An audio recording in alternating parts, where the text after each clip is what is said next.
watching the film and being here online with us. He's the director of the film I Was a Yazidi Slave. He has been making films and documentaries for over 20 years. Hello, David. Hello. Hello, everyone. He's here to answer your questions tonight, which you can post on the live chat box here on the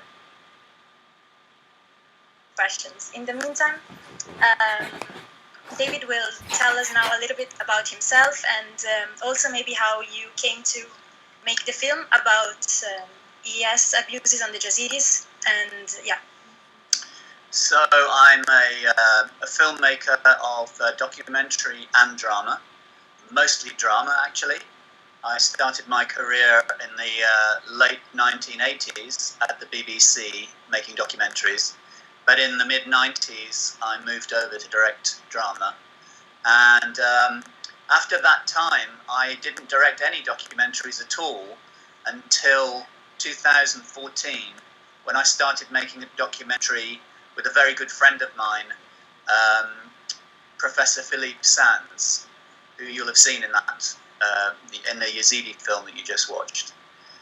And Philippe asked me to make a very personal film with him about a journey into a complicated relationship with two men, both of whose fathers had been very senior Nazis during World War II, and were therefore, these two men's fathers were directly responsible for the deaths of Philippe's entire extended family. And Philippe befriended these two men whose fathers had had that history in World War II, and the film that I made was about their deepening relationship as the three of them tried to come to terms with the different ways in which their families had been affected by the genocide of the Jews in World War II. And that film was called My Nazi Legacy. So Philippe is a professor and he's a writer now, and he has a very fervent conviction that justice, international law is what he practices, but the application of international justice is crucial to the individual lives of people who go through any experience of being a victim of crimes against humanity, or genocide, or war crimes, or the other crimes that are described and defined within the body of international law. And for that reason, Philippe has a problem, which is how do you connect the story of an individual person, a human being who's entitled to respect and dignity as a human being, with this very abstract set of ideas to do with the law, international justice, and so on. And after we made the film, My Nazi Legacy, Philippe was actually casting around. He wanted to make another project with me. As a filmmaker, I too found his problem fascinating, because I know from not only making documentaries but also from making drama how immediately the camera can make you empathise with a person, with a person's personality. But it's not so good. It's not a great instrument to deal with abstract philosophical or political or intellectual ideas.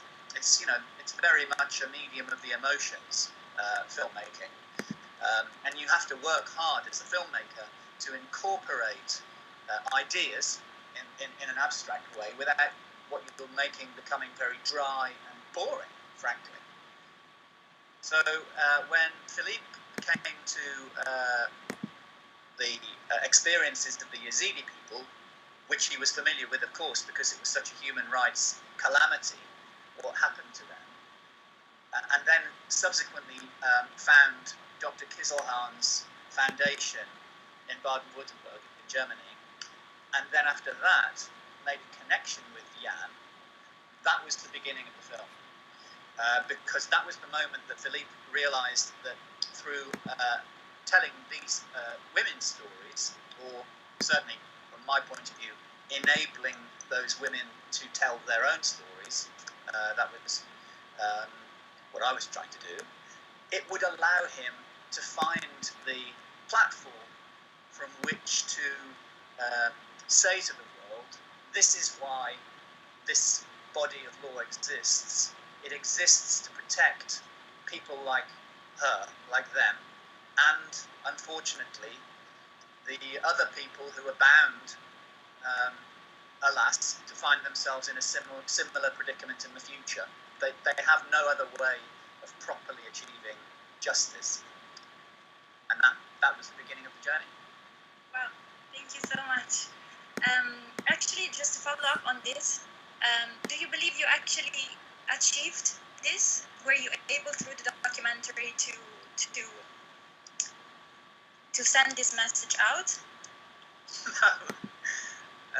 No, I don't think we achieved it very well. I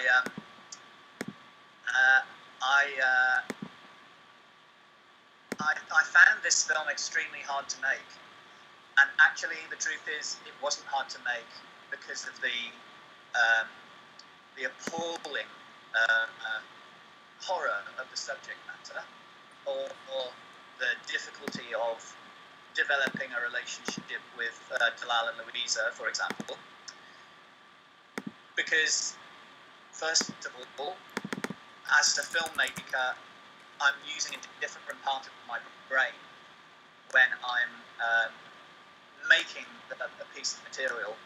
It actually makes it hard to feel the feelings connected with to feel the feelings oneself. In fact, it's not even appropriate to indulge your own emotional, reaction to what's happening. So that wasn't the problem. Watching the film now, 4 years after I started making it, I find it way more moving and upsetting than I did when I was actually in the room with Dalal, hearing her explain what had happened to her for the first time, because I was worrying about getting the right material. Was the sound working properly, and all of those technical things that are crowding into a director's mind. So it wasn't that.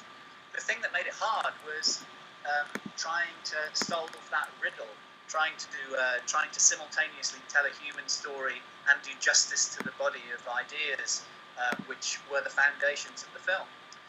And in fact, the truth is that there are now several versions of the film. And there were, as often happens with documentaries, there were several people, your foundation being only one.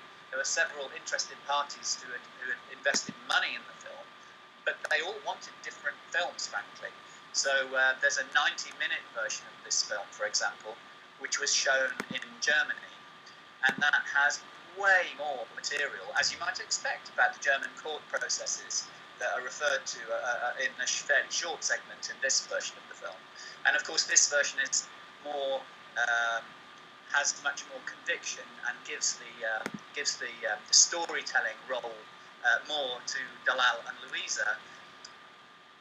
And so for that reason, I think, now I'm watching it dispassionately as a viewer, a long time after I finished editing it, I'm watching it thinking, I don't know if I really need to know all this legal stuff. Why is that here? I just want to get back to find out how are Dalal and Louisa doing, the next chapter of Dalal and Louisa's story. So, I tried my very, very best to make a film where you, as you're watching the human story, you find yourself realizing how important the legal story is.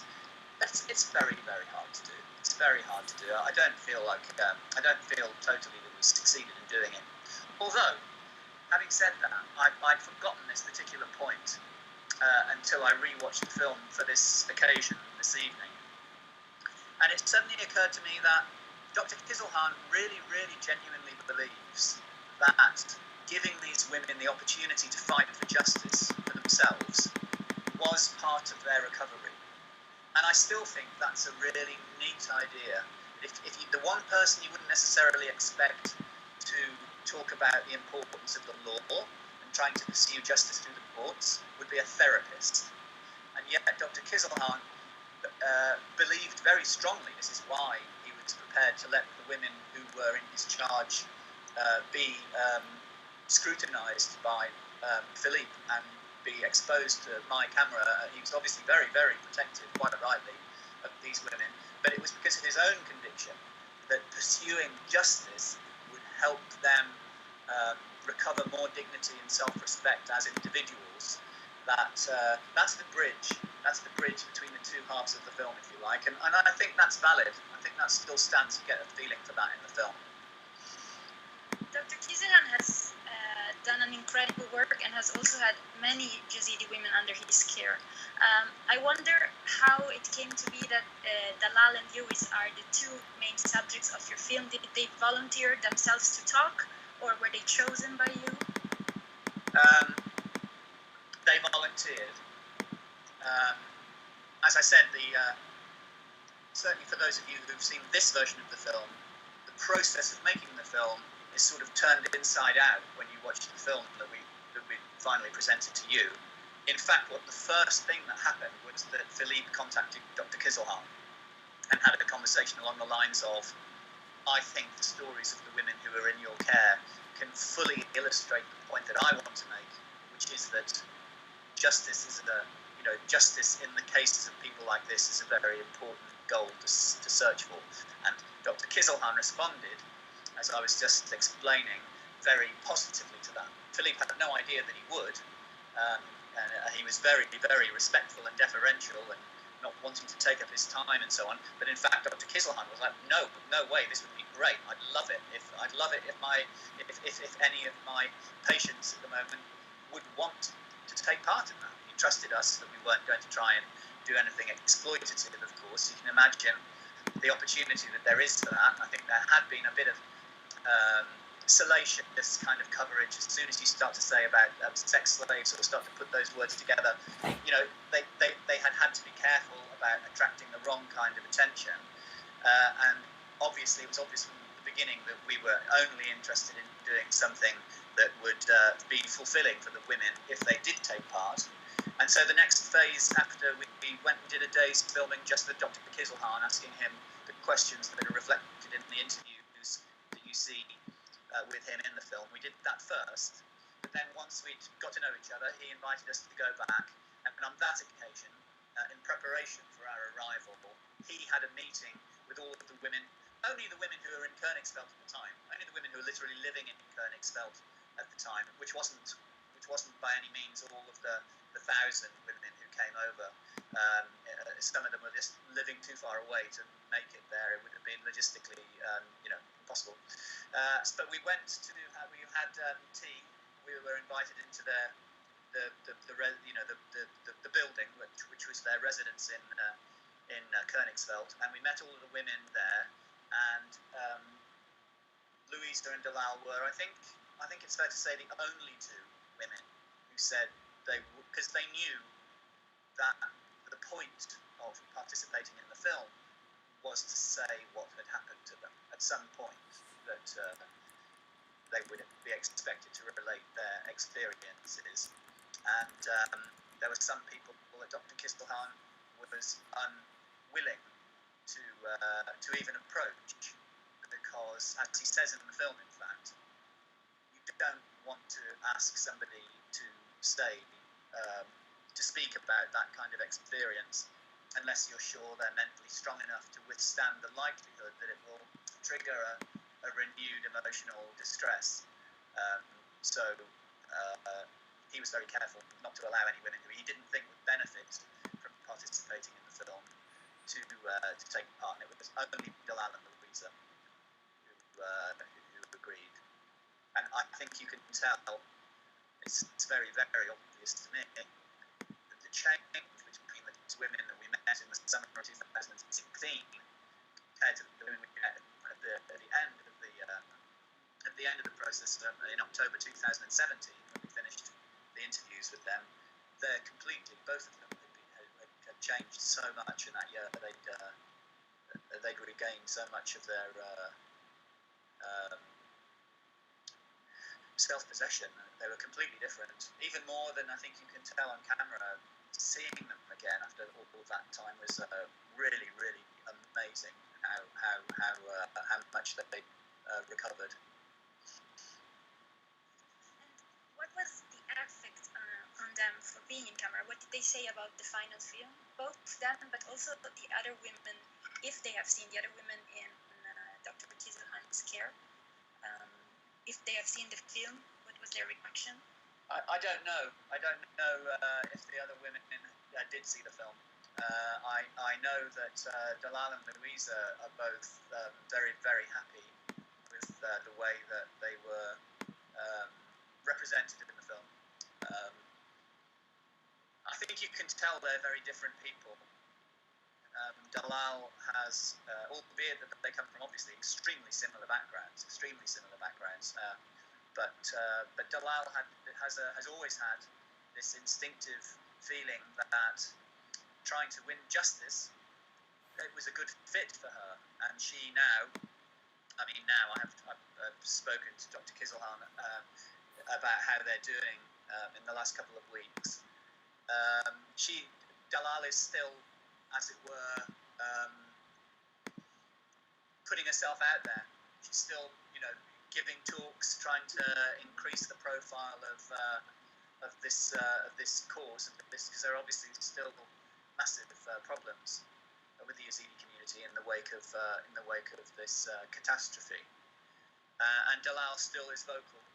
Again, as Jan says in the film, she needs that. Whereas Louisa, from the very beginning, she said in her first interview in 2016, she would like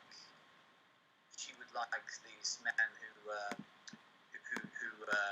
she was involved with to die. She would be happy for them to, she would have no problem at all in as Philippe calls it, them being the on the receiving end of summary justice. She would just want to put them up against the wall and shoot them. And taking part in the film didn't change her opinion. In fact, obviously, it was a difficult journey for Philippe to come face to face with people whose experience had been so damaging that there was no place in her heart. I don't think she's changed in that respect either. There was no place in her heart for going through the courts or seeing these people put in prison or anything like that. But the experience of taking part in the film, they liked. They liked, and I think, my impression was, by the time we finished filming, we'd obviously spent quite a bit of time with both of them, and they enjoyed it. They understood the process. They understood what was required. They were confident. It was a confidence-building experience for them. So from that point of view, Dr. Kizelhan got it absolutely right. That's good to hear. Nice. And do you know if Dalal's mother and sister were returned to their homes? No, I don't think so. And do you know whether there has been some prosecutions of the people that both Dalal and Louisa, but I guess also the other women that have named and described to the... I don't actually. I know there were, when I kind of lost touch with the ongoing process, there were legal proceedings taking place in Germany, which, as you saw from the film, is essentially the only country still where people can be prosecuted under international law for crimes that were committed outside Germany. That's what makes the German system unique. So that if you were a member of IS in Iraq, whether or not you were a German citizen, and then you find yourself in Germany later as a refugee, and you're noticed or you're identified as somebody who had been guilty of these crimes in Iraq, no matter whether you're Syrian or from wherever you're from, you can be tried for that crime in a German courtroom. That couldn't happen in the UK, for example. And so I know that there were, I think there'd been arrests. I don't actually know whether or not there have been any successful prosecutions. It's a lengthy process, obviously. I want to tell you that many of the online audience is thanking you very much for this film. And we have a question here from Lucia. She's asking what the main message of the film was, and if there's something an ordinary citizen can do.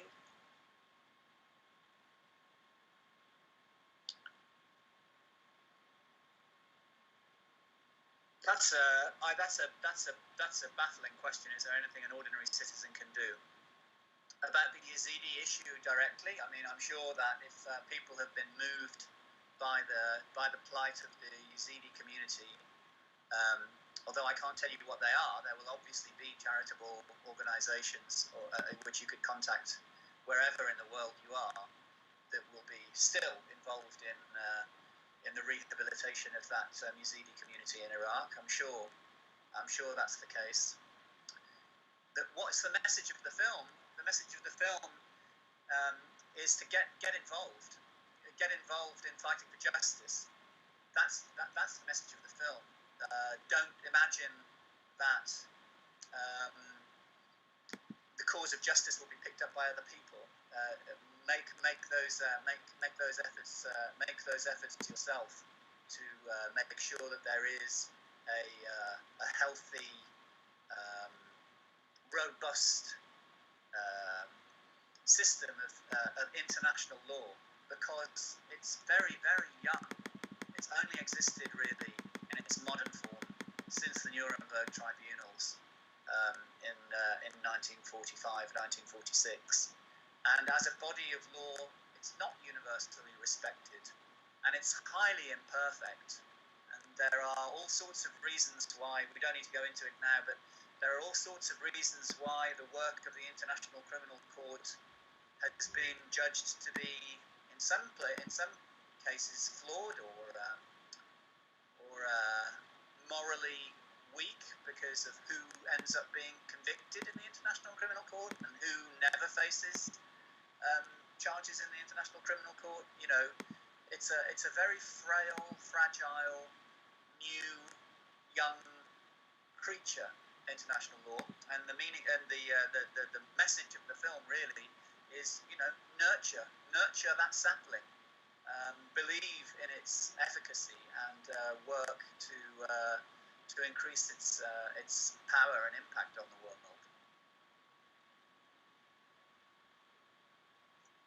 That's very important, and I hope that all us audience here can take that with us.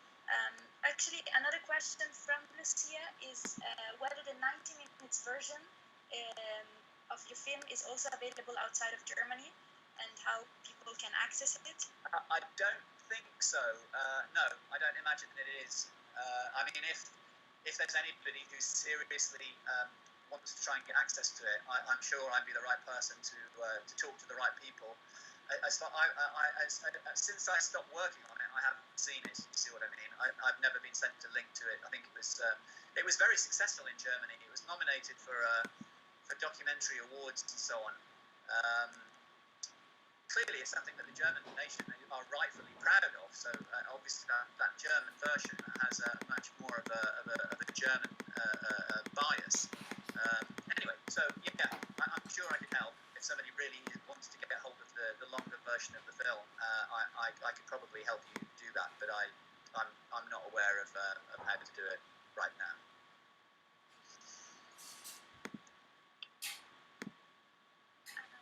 That's great. Thank you very much. And we have another question from Celestial Blair. She's asking, I can't help to wonder, do you see any way this could be related or compared to the recent refugee crisis and the reactions from Germany and the EU? Did the sentiments change?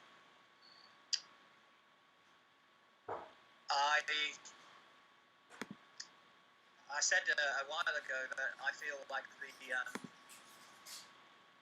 film fell short of what my ambitions for it were to begin with. And the first long versions of the film, I'm sure probably anybody who's watching this Q&A are probably somewhat aware of what making a documentary is like. But very, very briefly, a film like this starts off being extremely long because it's really an exercise in trawling for information, trawling for moments of human authenticity. You don't know what the film is going to end up being like. It's very organic, very, very different, for example, from making a drama with a script and so on and so on, which is, you know, as I said before, what I spend a lot of my time doing. And originally, my ambition for the film was precisely to involve, if you like, the history of Germany, what's happening in the wider society over the course of time that these young women are trying to find their place there. It never really quite made it into the film. It was complicated enough as it was, without considering the really extraordinary impact that this influx of refugees had on Germany over this directly over this period that we were making our film. The first time we went to Nuremberg, because there was a lot more filming in Nuremberg that never made it into the final cut. The first time we were in Nuremberg, there were literally refugees sleeping in the streets, because at that time the infrastructure in Nuremberg just hadn't clicked into gear properly, and they just didn't have anywhere to put them. And so that was, to me, part of the story that we should have told. And there's a second level on which that makes this question such a good one, which is the world to me looks very different now to the way it looked in 2016. And when Dalal speaks with such passion about wanting the international community to be aware of the plight of the Yazidis, and when Dr. Kizilhan talks about the fact that maybe, unbelievably, I remember when he said that, I couldn't believe he was saying this, that there's a sense in which even this terrible genocide could have a beneficial effect in the long term for the Yazidi community, because they will be forced to be internationalist. There will be a diaspora. There will be Yazidis in Germany, and effectively that will mean that no matter what happens, if IS were to be resurgent, or the Yazidi community unfortunately have a history of massacres going back hundreds, thousands of years. It's part of their community memory, is that people try to destroy their community from time to time. And Jan's saying, well, maybe now there's a home for the Yazidis in Germany, maybe that community can act as a guarantor for the community in Iraq. Maybe in the end, the Yazidis will become a more outward-looking internationalist group, and maybe their customs will change, and some of the